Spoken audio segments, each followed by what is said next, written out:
오늘 9월 3일 주일 예배 말씀은 토라 포션 말씀 나누겠습니다. 토라 포션의 오늘 단어를 두 가지인데요. 한번 보겠습니다. 첫 번째는 닛자빔입니다. 닛자빔. 자, 따라합니다. 닛자빔. 네, 이 단어는 서 있는 것은 이런 뜻이에요. 서 있는 것은. 자, 따라합니다. 서 있는 것은. 네. 그리고 바이엘렉. 자, 따라합니다. 바이엘렉. 이것은 가서라는 뜻이에요. 가서. 네. 그래서 닛자빔인데 서 있는 것은. 그래서 원형은 뭐냐면 나차브입니다. 나차브. 그래서 이것이 뭐냐? 둘러서다. 일어서다. 그리고 세우다, 정하다. 이런 뜻까지 다 있어요. 세우다, 정하다. 이런 뜻이 있는데 이 지금 문맥을 살펴보면 이것이 무슨 상황이냐? 하나님 앞에 서 있는 거다. 이렇게 얘기를 하는 거예요. 너희들이 서 있는 것은 하나님 앞에 서 있는 것인데 왜 그렇게 서 있냐? 하나님과의 언약을 위해서 서 있다. 모세가 이제 백성들에게 신명기 설교를 하는 가운데 너희들이 여기 이렇게 서 있는 것은 하나님의 앞에 서 있는 것이고 하나님과의 언약을 위해 서 있는 것이다. 하나님과의 약속을 위해서 너희들이 서 있는 것이다. 이렇게 하시는 거예요. 지금 우리가 서 있고 앉아 있죠. 똑같이 예배 안에 있다는 건 뭡니까? 주님의 약속 안에 서 있다는 거예요. 주님의 언약의 관계 안에 있다는 얘기죠. 첫 번째 말씀 읽어주세요. 주님께서 당신들에게 약속하시고 당신들의 조상 아브라함과 이삭과 야곱에게 맹세하신 대로 오늘 당신들을 자기의 백성으로 삼으시고 주님께서 몸소 당신들의 하나님이 되시려는 것입니다. 네, 그러니까 우리 조상 아브라함, 이삭, 야곱에게 한 맹세대로 주님이 맹세하시고 약속한 대로 이스라엘 백성과 약속으로 언약의 관계로 들어가는 거예요. 그래서 이 관계로 들어가서 너희가 지금 서 있는 것이다. 이렇게 얘기하는 것입니다. 그래서 이 상황이 뭐죠? 이 광야 40년을 지나고서 모세가 유언과 같은 이제 설교를 하는 거예요. 그러니까 너희들이 가나안 땅에 이제 들어가기 앞서서 너희들이 지금 가나안 땅에 들어가기 앞에서 주님 앞에서 완전한 새로운 언약식을 하는 거죠. 새로운 언약식. 그러니까 첫 번째 언약식은 그 초반에 했잖아요. 1세대가 했어요. 근데 지금은 이제 2세대로 다 정렬돼서 여호수아를 필두로 가나안 들어가기 앞서서 너희들과 약속을 하는 언약식의 순간이야. 그래서 너희들이 여기 서 있는 것은 주님과의 약속의 관계, 언약의 관계로 들어가는 지금 문이라는 거죠. 그러면서 엄숙하면서도 중요한 이런 시간에 딱 선포하는 거예요. 너희들이 서 있는 것은 다 이렇게 얘기해요. 근데 이제 짝이 되는 말씀이 아까 봤듯이 가서라는 바이엘렉인데 가서라는 바이엘크, 얄라크라는 단어입니다. 얄라크라는 이제 단어고 그래서 너희들이 가다, 따르다, 섬기다 이런 의미가 있어요. 따르다, 섬기다, 가다 이렇게 세 가지가 의미가 있는데 이게 지금 이거랑 짝이 되는 거예요. 지금 여기 서 있는 것은 주님의 약속, 언약으로 들어가는 너희들이 서 있는 것인데 이 짝이 되는 이 얄라크라는 단어는 너희들이 가서 따르고 섬기는 것인데 문맥상은 여기서 어떻게 되냐? 너희들이 가서 우상을 숭배했다 이렇게 되는 거예요. 이게 지금 짝이에요, 짝. 하나님의 이 서 있는 것을 우리가 서 있는 것은 하나님의 언약으로 들어가는 것인데 이 짝이 되는 가다라는 의미는 뭘로 들어가 있어요 지금? 가서 우상 숭배를 했구나 이렇게 들어 짝이 맞아지는 거예요. 주님의 언약과 여기는 우상 숭배로 연결이 돼요. 너희들은 가서 우상 숭배를 했구나 그러면서 여기 나오는 단어의 그 문맥이라는 거죠. 이것은 언약에 들어가는 너희들이 서 있는 것인데 이 짝이 되는 것은 우상 숭배. 다음 말씀. 주님께서 모세에게 말씀하셨다. 너는 내 조상과 함께 잠들 것이다. 그러나 이 백성은 들어가서 살게 될 그 땅의 이방 신들과 더불어 음란한 짓을 할 것이다. 그들은 나를 버리고 나와 세운 그 언약을 깨트릴 것이다.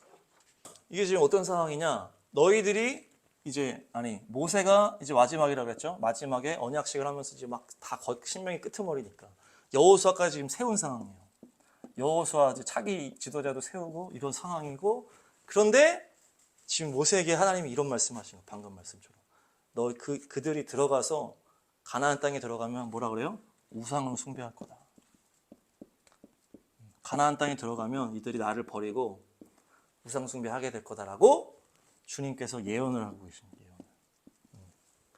이 예언을 하실 때 하나님의 심정을 한번 생각했으면 좋겠어요. 그러니까 이게 지금 너희들은 분명히 우상 숭배를 할 것이야, 합리적인 어떤 의심이라든지, 아니면은 우리를, 이 백성들을 무시하기 때문에 아유 너희들은 가서 그냥 우상 숭배 할 거야, 뭐 이런 거라든지, 아니면 아유 자포자기, 어떤 자포자기의 어떤 심정으로 너희들은 또 그럴 거야 이렇게 한다든지, 아니면은 너희들 분명히 우상 숭배할 거니까 내가 그거를 그냥 증언을 삼아가지고 내가 너희들 심판해 버릴 거야, 이런 것들이 아니라는 얘기예요. 그러니까 지금 하나님이 이스라엘 애들이 가나안 땅 들어가면 우상 숭배할 거라고 예언을 하고 계시는데, 이것은 이스라엘을 무시하는 것도 아니요, 자포자기하는 것도 아니요, 틈 잡아가지고 심판하려고 하는 것도 아니고, 뭡니까? 하나님이 너무나 잘 아신다. 너무나 잘 아시는 창조주의 하나님의 슬픈 예언이에요. 슬픈 예언. 너희들은 거기 가서 나를 버리고 우상 숭배를 할 거야, 이렇게 딱 얘기를 하시는 거예요. 그럴 수밖에 없는 연약한 인간이라는 것을 주님이 아시기 때문에 이런 예언을 하시는 거예요. 그러면서 이 모세의 노래가 증언이 되어야 된다, 그러면서 이제 모세 예언하시는 건데, 그러니까 우리가 성경을 보면은 지금 아까 제가 두 단어를 그냥 짝이라고 해서 이렇게 연결했는데, 성경은 그 두 가지의 연속인 거예요. 하나님은 우리에게 계속 어떻게 하셔요? 약속을 하세요. 하나님은 약속으로 내가 너와 함께 할 거야, 계속 약속을 하고 맹세를 하고 막 이렇게 하는데, 인간의 역사는 뭡니까? 성경에 나오는 인간의 역사는 계속 그 약속을 저버리는 우상숭배 역사라는 거예요. 약속을 저버리는 우상숭배, 그것의 연속이라는 거예요. 성경에 하나님과 그 인간의 관계를 쭉 보면 하나님은 계속 약속을 해요. 근데 인간은 계속 그것을 약속을 하고 계속 어겨버려요. 약속을 하고 어기고 우상숭배로 계속한다. 그것이 성경에 계속 나오는 반복이에요. 그리고 주님께서 이것을 수습하는 거예요. 계속 약속을 했는데 약속을 안 지켜서 그걸 또 수습해. 약속을 했는데 또 안 지켜서 수습해.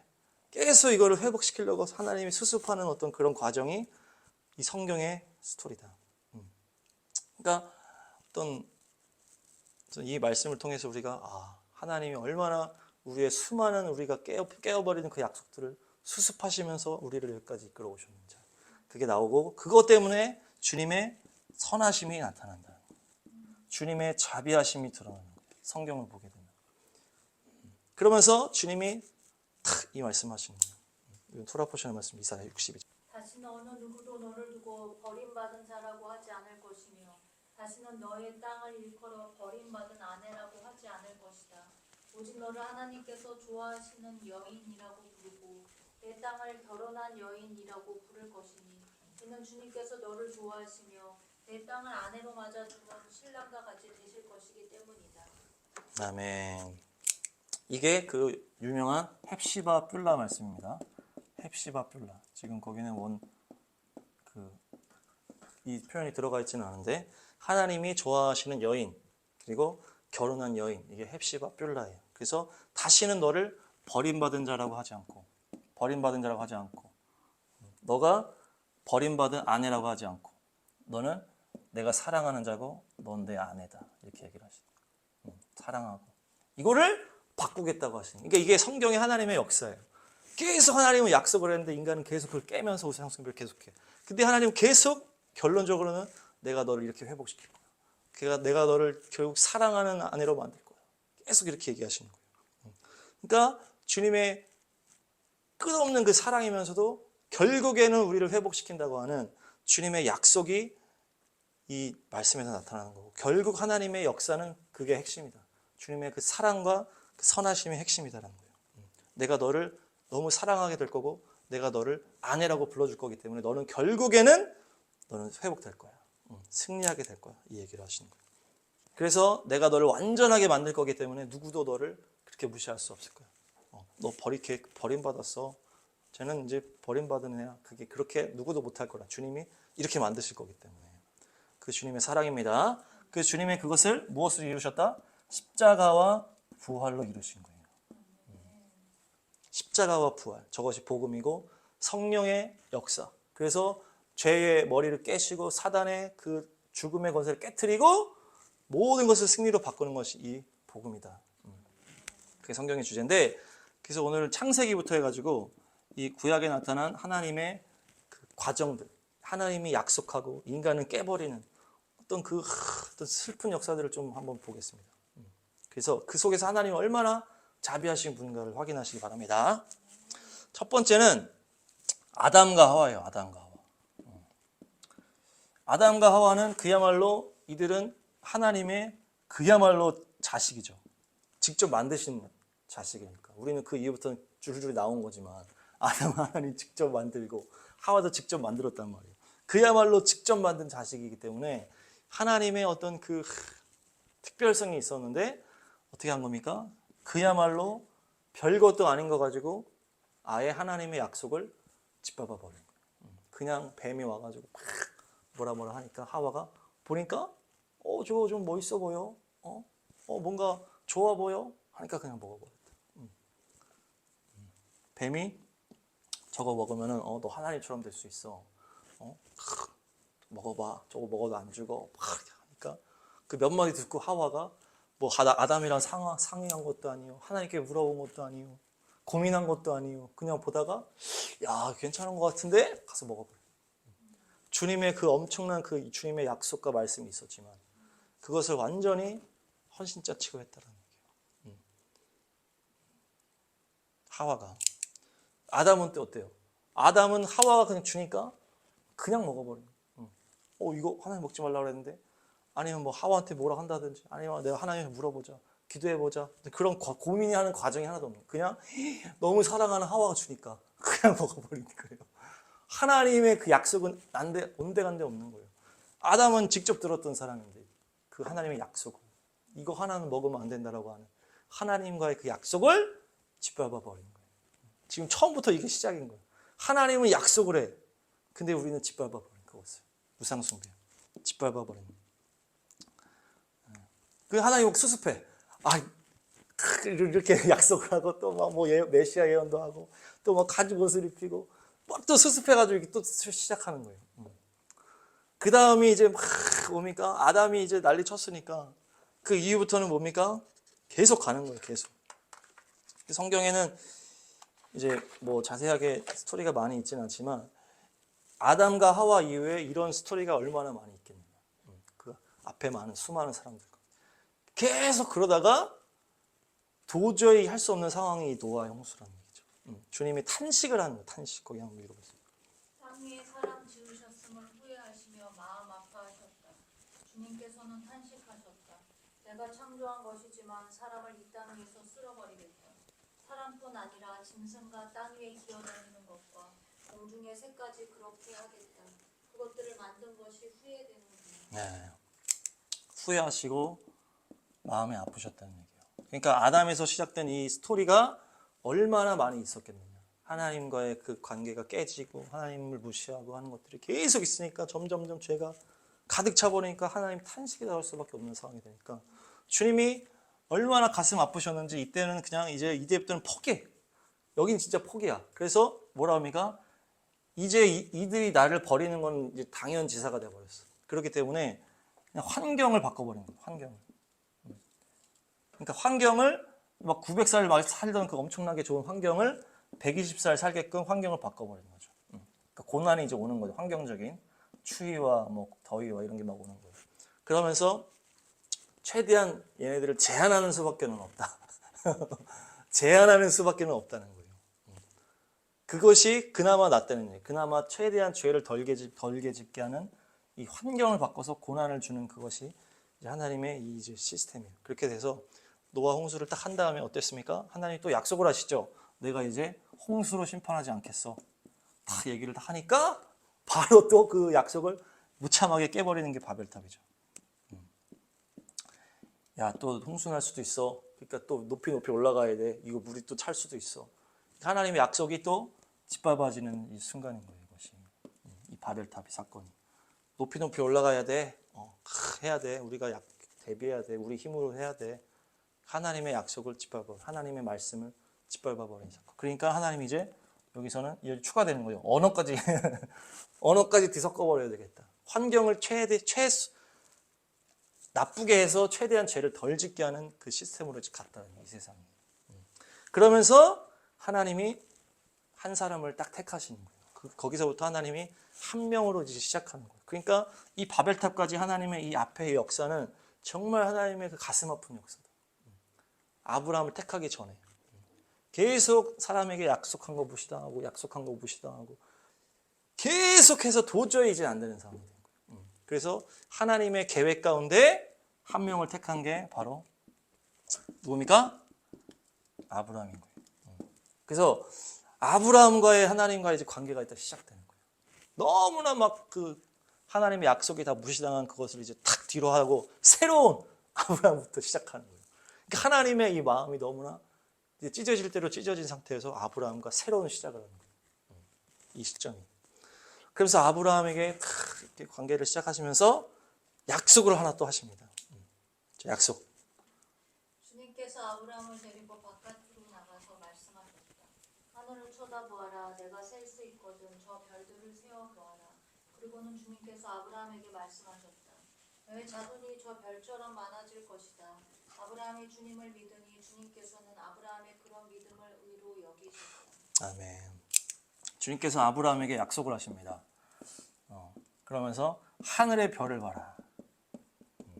너 자손이 이렇게 많아질 거야. 그래서 이렇게 약속을 하는 거예요. 너무나 하나님의 그 특별성을 이제 알아야 돼. 하나님이 아브라함을 향한 그 기대와 하늘의 별을 봐. 내가 너 이렇게 많게 내가 해줄 거야. 딱 하는 거예요. 그랬더니 아브라함이 어떻게 했어요? 믿었다 이렇게 얘기했어요. 주님은 우리 마음의 믿음을 다 보시는 거예요. 다 보여 주님이. 그래서 옛날에 천국 보고 온 어떤 애가 그런 얘기를 하죠. 밑에서 천국에서 딱 보니까 예배드린 사람 마음에 이 믿음이 있고 없고가 다 보이는데 그런 얘기를 하거든요. 그러니까 이제 근데 아브라함이 딱 믿은 거예요. 그냥 말로 했다기보다는 하나님이 볼 수 있게끔 아브라함이 실제로 믿었다는 얘기. 그러니까 하나님이 얼마나 기뻤을까. 이제 내가 이 아브라함과 이제 이 믿음의 이 언약의 관계 막 이렇게 하는 거예요. 너무 기뻤어. 그랬는데 이것이 이제 파기가 되는 거예요. 아브라함이. 뭡니까? 하갈을 취하면서 이게 파기가 돼버립니다. 그래서 이게 10년 정도 된 거예요. 지금 자녀를 이제 못 낳은 지 이제 하나님과 믿음 생활 한 다음에 10년 동안 자녀가 없으니까 이제 옆에 사례가 막 이렇게 해가지고 여종을 취해라, 하갈을 취해라. 이때 뭐 하나님과의 뭐 그런 게 하나도 없었죠. 그러면서 그냥 사례 말 듣고서 그냥 인간적으로 해버린 거예요. 하나님의 약속을 온전히 신뢰하지 못한 거죠. 하나님이 주실 거라고 하는 거에 대해서 잊어버린 거예요. 그 약속을 버려버린 거예요. 그렇게 되니까 어떻습니까? 하갈을 통해서 아이가 또 생기고 처음에는 이 사례가 너무 내가 사랑하기 때문에 사례 때문에 사례 말 들으면서 했지만 결국 이것 때문에 관계가 또 깨져버리잖아요. 우리가 영화에서 봤듯이. 그러면서 망가지기 시작하면서 주님이 그 아브라함이 자기와의 약속을 이렇게 폐기 처분하는 것을 보고 주님이 잠수를 타버리신다. 13년의 잠수를 타시는 거예요. 그러니까 주님께서 이렇게 아브라함에게 약속을 하시고 기다리고 있을 때 아브라함이 어때요? 그것을 온전하게 신뢰하지 못하고 어떤 아내의 말을 듣고서 그렇게 잘못된 길을 갔을 때 주님께서 마음이 아프셨다는 거예요. 그 약속의 관계가 이제 제대로 온전하게 가지 못했다는 얘기죠. 그 약속의 관계가 더럽혀졌다는 거예요. 그러면서 주님께서 13년간 침묵하시는 시간이 납니다. 그리고서 99세 때 주님이 나타나가지고 아브라함아 너는 완전해야 돼 얘기를 하는 거예요. 나타나시고 하는 얘기가 그 마음에 이걸 아셔야 돼. 지금 하나님이 그 아브라함 전까지 그 인간과의 그게 안 돼가지고 너무나 슬픈 상황에서 아브라함을 한 명을 가지고서 이제 시작을 했는데 아브라함이 이렇게 또 약속을 저버리는 행동을 하니까 주님이 너무나 마음이 아픈 상태에서 13년 동안 이게 마음이 닫혀있는 상태. 그러다가 13년 후에 나타나셔서 너는 완전해야 돼, 아브라함아. 너 그렇게 하면 안 돼. 아브라함에게 하는 하나님의 그냥 이거 그냥 성경에 기록하려고 말한 게 아니라 아브라함에게 정말 애타는 마음. 너 완전해야 돼. 너 그렇게 하면 안 돼. 내가 너부터 지금 엄청난 거를 지금 해야 되는데 너 이렇게 하면 안 된다는 거야. 왜 나와의 약속을 그렇게 무시해버리냐. 네가 여자 말 듣고서 왜 그렇게 바꿔버리냐. 안타까운 마음으로 얘기하시는 거예요. 13년의 시간 이후에 너는 내 앞에서 완전해라. 왜냐하면 내가 완전한 하나님이기 때문에. 막 얘기한 다음에 주님의 여기 자비하심이 여기서 나와. 뭐 그렇게 얘기하신 다음에 주님께서 이제 어떻게 보면 이제 사례가 막 그렇게 한 거니까 사례가 어떤 이게 좀 안 좋게 한 거지만은 주님께서 또 사례를 불쌍히 여기시는 거예요. 저 자매가 또 그렇게 제대로 못했지만은 얼마나 또 고생을 많이 하고 있나. 내가 널 웃게 해줄게. 딱 그러는 거예요. 딱 그러면서 90살에 잉태께 딱 하시는 거예요. 내가 너를 웃게 해줄 거야. 그 다음에 딱 사례가 딱 90살에 아기를 낳게 해주시는 거예요. 이게 하나님의 자비하심이에요. 지금 똑같잖아. 하나님이 약속을 했는데 인간은 그것을 제대로 어겼어. 근데 또 하나님이 나타나셔서 또 수습하는 거예요. 지금 이게 똑같이. 그러면서 수습하면서 또 아브라함을 또 이렇게 위로하시면서 90살에 아니 아브라함 100살에 자식을 딱 주시는 거예요. 이삭을. 그 사라가 얼마나 기뻤겠어. 주님께서 그렇게 선하심을 베풀어 주셨으니까. 그 다음에 이제 하나님과의 아브라함 관계 속에서 아브라함이 하나님 앞에 기다리긴 이렇게 했는데 제대로 이렇게 한 게 없어. 그죠? 열심히 뭐 이렇게 따라가긴 했는데 하나님과의 언약을 제대로 지킨 게 없잖아, 지금. 그때도 중간에 잘못하고. 근데 하나님이 수습한 거야, 하나님이.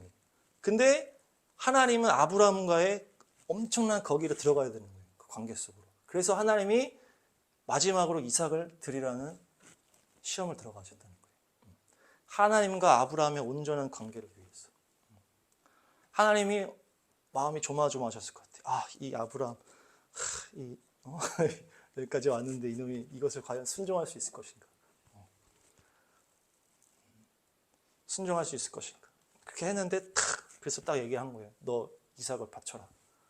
죽이라는 얘기인데 놀랍게도 아브라함은 무시할 수도 있었겠죠. 이거 잘못 들은 거 아니야? 무시할 수도 있었다는 얘기예요. 그리고 그냥 안 할 수도 있었다는 거예요. 이게 그르칠 수도 있었다는 얘기죠. 또 뭔가 이렇게 잘못해서. 근데 아브라함이 다음날 아침에 바로 출발합니다. 다음날 아침에.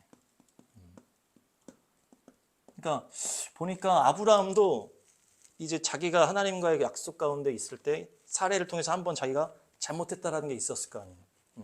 그래서 하가를 통해서 이렇게 한 게 뭔가 문제도 생기고 자기도 마음에 그게 있었던 거예요. 내가 하나님 제대로 순종하지 못해. 하나님이 나를 이렇게 사랑해 주시는데 이렇게 이런 상태에서 하나님이 딱 말씀하시니까 자기도 이번에 이제 만회할 어떤 그런 하나님을 향한 열정이 있었던 것 같아요. 그 약속을 향한. 그러니까 아브라함이 다음날 아침에 바로 가버린 거예요. 담대하게 가는 거죠. 그러니까 아브라함이 하나님도 이렇게 보는 거예요. 얘가 가는구나. 근데 끝까지 가는 거예요. 아예. 끝까지 가서 칼을 들고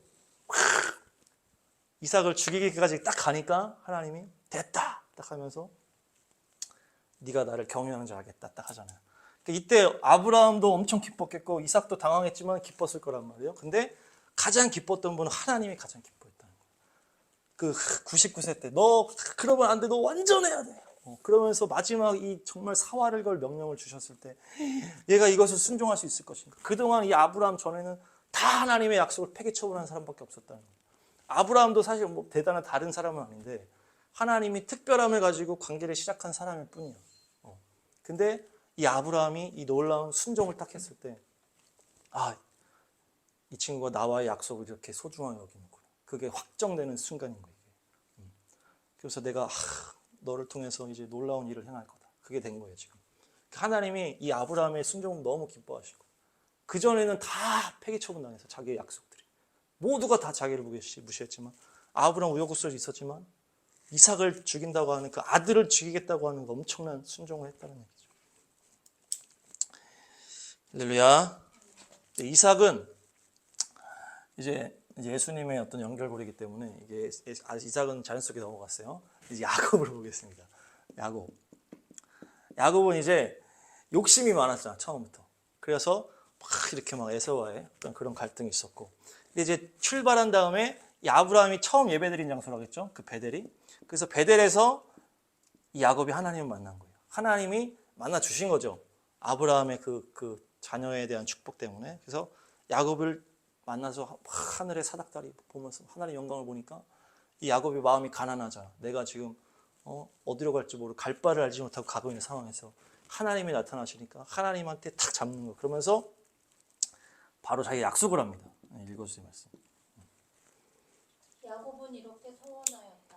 하나님께서 저와 함께 계시고 제가 가는 이 길에서 저를 지켜주시고 먹을 것과 입을 것을 주시고 제가 안전하게 저희 아버지 집으로 돌아가게 해주시면 주님이 저희 하나님이 되실 것이며 제가 기둥으로 세운 이 둘이 하나님의 집이 될 것이며 하나님께서 저에게 주신 모든 것에서 열의 하나를 하나님께 드리겠습니다.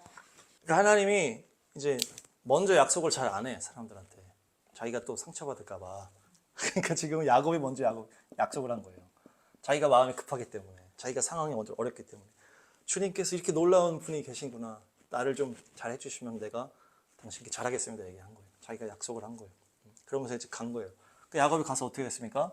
결혼도 잘하고, 이거 뭐 재산도 잘하고, 그 마지막에는 또 막 하나님이 지혜를 주셔가지고 뭐 얼룩 양이 계속 다 얼룩이 된다든지 이런 식으로 하나님이 도와주셔가지고 재산을 많이 모아가지고 이제 하나님 뭐라고 했어요? 너희 돌아가라 이렇게 얘기하죠. 돌아가라. 베델로 돌아가라. 너 고향으로 돌아가라. 그렇게 다 하니까 돌아가는데 이제 에서가 걱정되는 거 아니에요. 에서가. 그러니까 에서를 먼저 이제 확인한 거죠. 에서가 지금 나와 관계가 어떤가. 그랬더니 에서가 400명을 데리고 온다 그러니까 막 해가지고 뭐 오늘은 주제가 아니니까 막 해가지고 문제가 해결됐어. 그렇죠? 하나님을 만나면서 뭐 분이엘 하나님의 은혜를 받고 문제가 해결됐어. 그럼 어떻게 돼요? 베델로 가야 되잖아. 주님이 나의 베델에서 만나게 했는데 이 야곱이 어떻게 합니까? 그것을 이제 에서 문제 해결되는 순간 다 잊어버려. 다 잊어버려. 그러면서 세겜성으로 가는 거야. 거기로 안 가고. 거기로 안 가고 세겜성으로 가버려. 에서 문제 딱 해결되는 순간.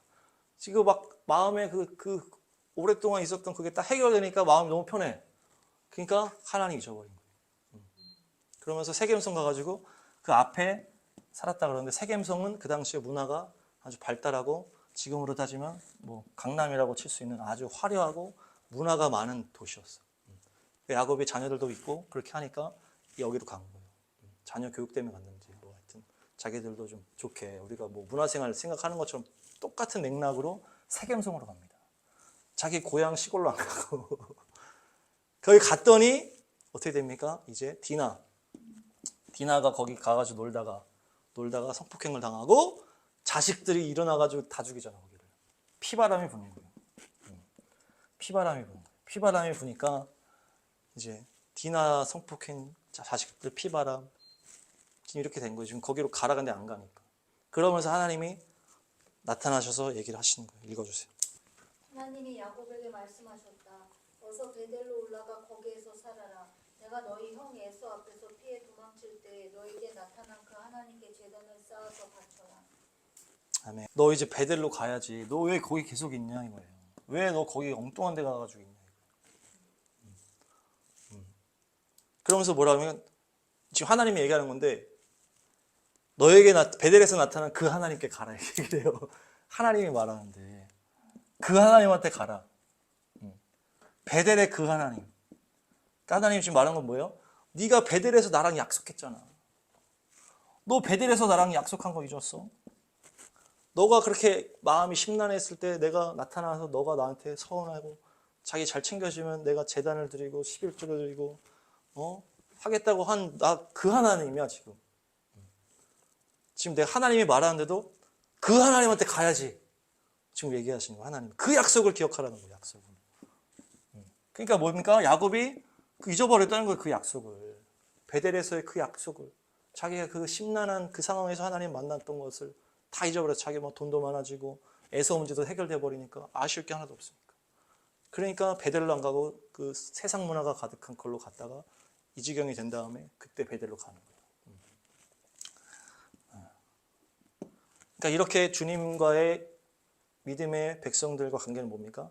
주님은 약속을 하고 백성들은 자꾸 그걸 잊어버리고 깨는 그런 관계가 되는 거죠. 자꾸. 네, 주님과의 약속을 잘 지키시기 바랍니다. 네. 또 하이라이트가 뭡니까? 정탐꾼 사건이 바로 하이라이트입니다. 정탐꾼. 정탐꾼도 뭐 이제 뭐 시기가 많이 지난 게 아니에요. 지금 모세의 그 출애굽 기적들을 다 본 이후에 이들이 어떻게 합니까? 하나님이 취하라고 하는 그 땅에 갔는데 그들의 이제 키가 크고 막 그것만 딱 보고서 밤새 불평을 했다. 밤새 불평. 밤새 불평을 했다고 하면서 막 이렇게. 그러니까 하나님의 그 존재, 하나님과의 그 약속, 하나님의 명령을 얼마나 무시했냐 이거 이게. 이 상황들이. 이거 실제적인 관계 속에서 일어난 거기 때문에 하나님의 놀라운 기적들을 다 경험하고서도 그 눈앞의 문제 때문에 밤새 불평했다. 이것이 하나님을 얼마나 무시하는 일이냐. 그 약속을 얼마나 깨버리는 일이냐. 그러면서 이제 막 이렇게 그 뭡니까? 사사기. 사사기에서 계속 반복되는 것도 뭡니까? 힘들면 찾고 좋아지면 우상숭배. 힘들면 찾고 힘들 때 찾아. 그런데 좋아지면 우상숭배. 이것이 사사기의 반복이었다. 계속 이렇게 뭡니까? 주님은 계속 무시당했다는 얘기예요. 그게 사람들 속에서 백성들 속에서 약속을 계속 짓밟힘 당한다는 얘기죠. 그러면서 이 끝판왕이 뭡니까? 하나님의 법궤를 가지고 전쟁터로 가지고 간 사건. 이것이 뭐 그들이 뭐 전쟁에 불안해가지고 뭐 가져갔다 이렇게 볼 수도 있지만 이 하나님의 어떤 그 성막에 대한 어떤 그런 역사를 봤을 때는 얼마나 이것은 하나님을 이제 무시하는 행동이냐. 제가 한번 비유를 생각해 봤을 때 이제 중학생 아들이 있어. 이제 중학생 사춘기 아들인데 PC방에서 애들이랑 막 놀다가 이제 그 요금을 내야 돼. 근데 아빠를 막 장난쳐가지고 아빠 나 아빠 해가지고 아빠가 일하고 있는데 아빠를 불러내가지고 PC방 요금을 계산하게 한 아무튼 이게 잘 맞는 건지 모르겠지만 하여튼 그만큼의 뭡니까? 무시당하는 사건이라는 게 하나님. 그러니까 아빠가 일 잘하고 있는데 아무것도 아닌 거 가지고 아들이 아빠를 불러내가지고 이렇게 하는 게 얼마나 이게 아빠를 무시하고 그렇게 하는 겁니까? 똑같이 지금 이들이 하나님의 이 엄청난 이 거룩한 법궤를 가지고 자기들이 들고 전쟁터 나갔다는 얘기예요. 그것이 얼마나 하나님을 무시하고 조롱하는 일인가. 그러니까 이제 이 당시 제사를 뭐 지냈는지는 우리가 정확하게 알 수가 없죠. 사사기를 막 그 어둠의 시대를 보냈기 때문에. 그러니까 이제 뭐 하나님의 임재도 이제는 뭐 없고 막 그러니까 이렇게 이 지경이 된 거겠죠. 그 엘리는 완전히 눈이 가려져 있고. 그러니까 이제 법궤를 가지고 갈 정도로 완전히 이렇게 된 거겠죠. 근데 이제 어쨌든 그렇게 하나님은 이 사사기 사무엘 앞에까지 그렇게 조롱을 당하신 거예요. 무시를 당하시고 그 약속과 명령을 사람들은 계속 짓밟았다는 얘기죠. 사울은 어떻습니까? 사울은 이제 어때요? 하나님의 그 명령과 약속을 뭘로 바꿔버립니까? 사람들 때문에 바꿔버린 거예요. 사람들의 그 존경과 사람들의 인기 때문에 그걸 팔아버린 거예요. 하나님의. 그래서 뭡니까? 그 제사도 자기 마음대로 해버리고 그 하이라이트는 아말렉을 다 죽이라고 하는 이것은 명백하게 알고 있었다. 그렇지만 주변 사람들이 이거 왜 다 없앱니까? 아깝습니다. 그 왕도 살려줍시다. 그 사람들의 말 때문에 하나님의 약속과 하나님의 명령을 이제 버려버린 거죠. 헌신짝 취급한 거예요, 사울은. 이제 뭐 거의 이렇게까지 갔다가 이때 다윗이 나타난 거예요. 다윗은 어떻게 한 겁니까? 그 하나님의 그 거룩함을 위해서 골리앗이 이제 하나님의 막 조롱을 하니까 하나님의 군대를 조롱하니까 가가지고 내가 저놈의 머리를 그냥 박살내겠다. 머리를 박살내버려. 그리고 두 번째 이게 1번이고 두 번째는 뭡니까? 이제 왕이 되자마자 급한 거 끝나자마자 뭐랍니까? 하나님의 법궤가 어디 있냐? 되자마자 이제 법궤를 찾는 거예요. 법궤. 하나님의 법궤를 다 내팽개치고 있는 그 상황 가운데 내가 법궤를 내가 모셔야 된다. 이거야. 왕궁으로 이제 모시잖아. 그 세 번째 뭡니까? 내 왕궁은 이렇게 좋은데 하나님의 법궤는 이렇게 천막에 이제 이렇게 있으니까 이제 성전을 지어드려야 되겠다. 성전을 내가 지어드려야 되겠다. 이런 이 세 가지의 엄청난 주님을 향한 그 언약 관계 속에서의 주님을 향한 충성, 그리고 그 사랑. 그러니까 주님이 뭐 약속을 안 해. 지금 뭐 계속 주님이 상처받았고 약속을 안 하는데 이 다윗이 뭡니까? 이렇게 하니까 주님이 언약을 딱 하시는 거예요. 다윗이랑. 내가 너와 약속을 할 거야. 약속을 한다는 소리가 거의 없거든요. 그 이전에는. 그 초반에 그 약속 때문에 스트레스 많이 받으신 거지. 약속을 지키질 않으니까 사람들이. 근데 다윗과 약속을 딱 하시는 거예요. 그게 말씀. 내 집과 내 나라가 내 앞에서 영원히 이어갈 것이며 내 왕위가 영원히 튼튼하게 서 있을 것이다. 아멘. 그러니까 이제 주님께서 다윗을 통해서 메시아를 보내겠다라고 하는 약속을 딱 하시는 거예요. 주님이 기다리는 인물이 나타난 거죠. 그동안은 없었어요, 이런 사람이. 다 주님의 명령을 짓밟고 주님과 약속을 다 무시하고 막 했단 말이에요. 근데 다윗이 나타나가지고 골리앗. 기름 부음 받은 걸로는 사울도 기름 부음 똑같이 받았단 말이에요. 근데 다윗은 골리앗을 주님이 조롱하는 것 때문에 열받아가지고 가서 해결해버리고.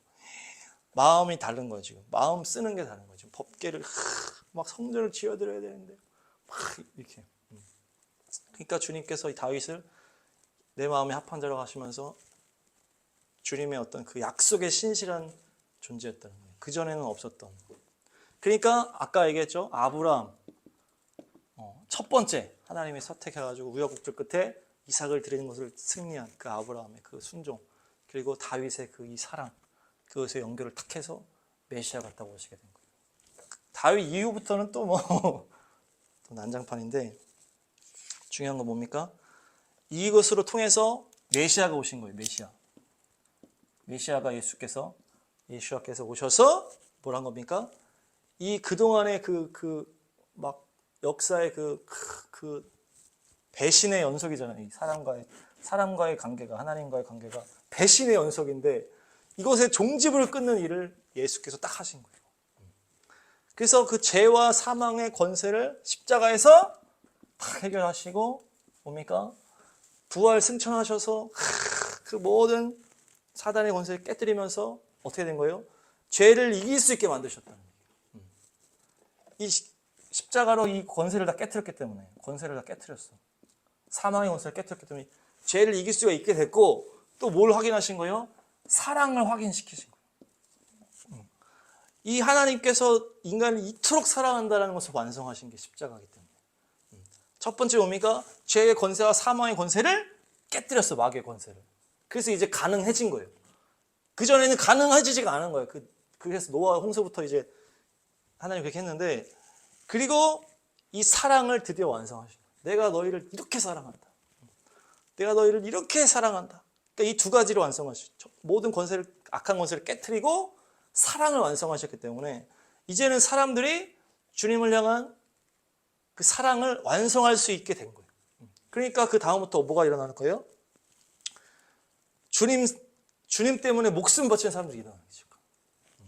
그것이 바로 순교자, 그 제자들이 순교하면서 그게 시작되는 열매가, 예수님이 첫 번째 열매가 되시면서 이제 여기서부터 이 역사가 시작되는 거예요. 그전에는 계속 배신, 배반, 우상숭배 역사였지만 할 수도 없는 존재, 인간들이. 그러니까 모세한테도 말하면서도 바로 얘네 들어가면 가나안 땅 가면 우상숭배 할 거야, 이렇게 얘기할 수밖에 없는. 그렇지만 예언했던 것처럼, 이사야의 예언처럼 내가 결국엔 너희들을 헵시바 뷸라로 부르겠다.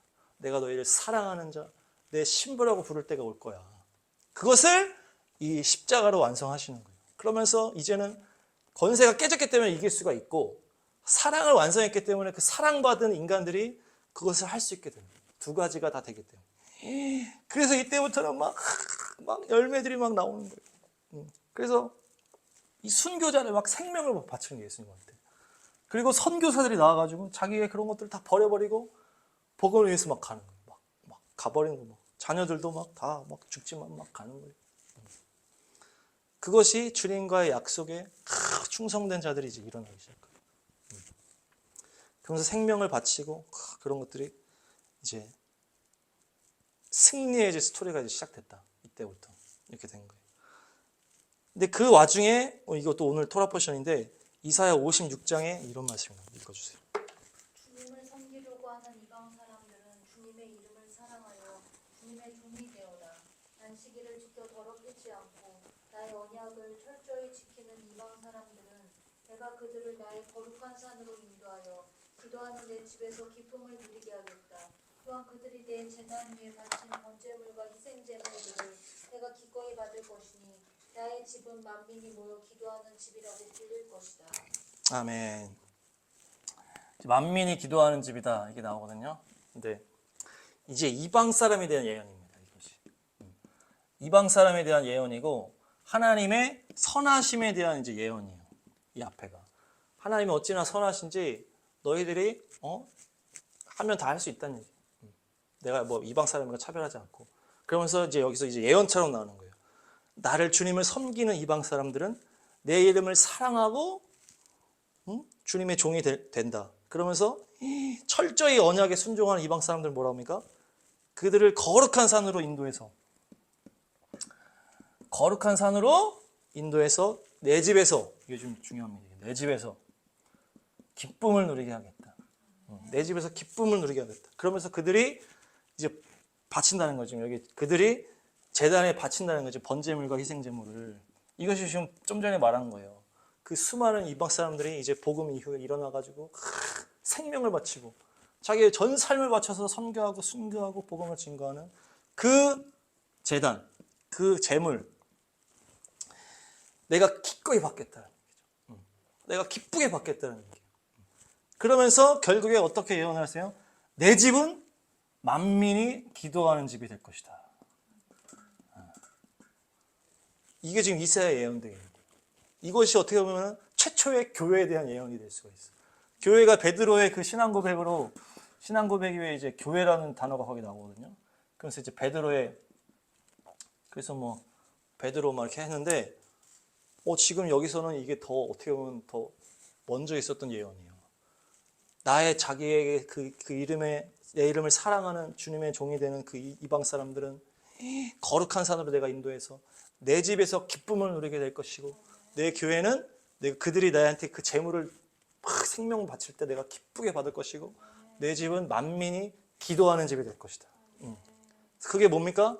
결국 만민이 기도하는 집을 만든다고 하는 것은 하나님의 선하심의 성취라는 거예요. 하나님의 선하심의 성취.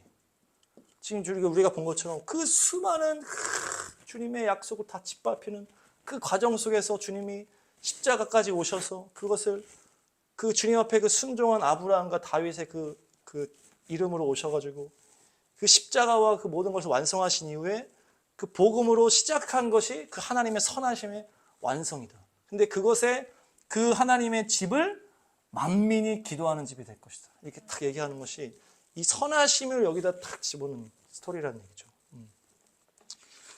그냥 막 단순하게 된 게 아니라는 얘기예요, 이것이. 그래서 교회는 기도의 집이요 무엇을 기억하는 겁니까? 하나님의 끝없는 자비하심을 기억하는 곳입니다.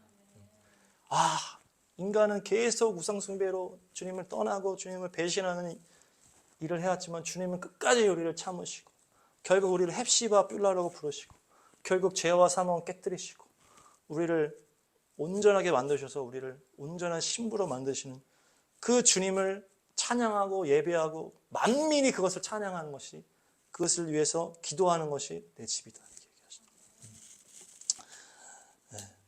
그래서 우리가 다 이런 경험이 있잖아요. 주님이 계속 우리를 기다려주시고 참아주시고 우리는 계속 주님의 언약을 막 짓밟고 주님 말씀을 무시하고 살았지만 결국 주님이 기다려주셔서 우리를 만나주시고 기도의 종으로 세워주시고 말씀의 종으로 세워주시고 주님의 사명을 주셔서 우리를 이렇게 만드신 거예요. 그것이 복음의 능력이고 그것이 주님의 자비하십니다. 자비하심.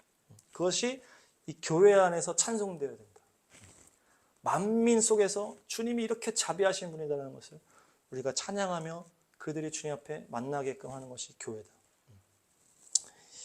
네, 그래서 우리가 주님의 자비하심을 영원히 찬양해야 될 줄 믿습니다. 네, 우리 아브라함과 다윗과 같이 끝까지 순종함으로 주님을 경외함으로 다윗과 같이 용맹하게 또 원수를 이김으로 그래서 또 만민이 주님을 찬양하는 그런 교회로 세워가야 될 줄 믿습니다.